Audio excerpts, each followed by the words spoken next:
Andy News. Andy lo que Bota busca. Ya mañana es gran día. El día importante camina con Cuba lo enfrenta a Corsou.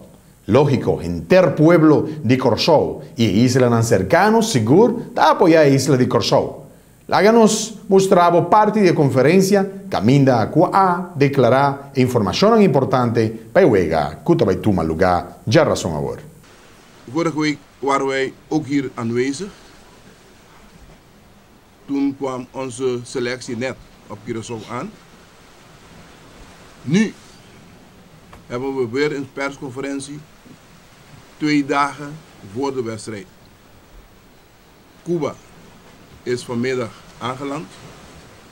Cuba is momenteel aan het oefenen in de SDK-stadion. En wij hebben vandaag getraind, morgen weer. Vorige week hebben we dat ook gedaan. Een oefenwedstrijd gehad tegen Trinidad. En nu zijn we zover dat ik eerst het woord geef aan ons bondscoach. Onder andere is het wel een bondscoach geworden, hè? Wat ook tijd, hè? Waarom heb je 2 microfoons? Ja. Daarna gaan we, zoals onze vriend Jeroen zei, altijd zegt, dingen van huishoudelijke aard. Er zijn heel veel vandaag. Patrick. Iedereen is fit, gelukkig. Vandaag is een extra speler gekomen, Gino van Kessel. Vandaag geland. Heeft met een groep hersteld in Hilton Hotel. In de Krachthonk. En met de rest van de groep hebben we een lekkere trainingsdag gehad. Voorbereidend op Cuba.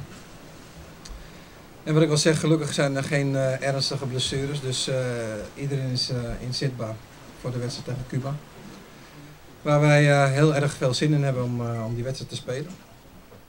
En voor de rest heb ik eigenlijk weinig te zeggen. We gaan zo goed mogelijk ons voorbereiden voor de wedstrijd tegen Cuba. Nog even een klein terugblik op de wedstrijd tegen Trinidad. Natuurlijk een positief resultaat, zoals iedereen wel weet.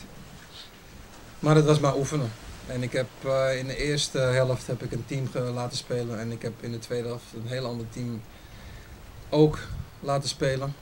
Ook met name omdat de wedstrijd 4 dagen later is tegen Cuba. Wou ik geen risico's nemen om blessures te initiëren. Dus iedereen is nogmaals erg fit. We hebben heel veel zin om naar de wedstrijd te kijken naar Cuba.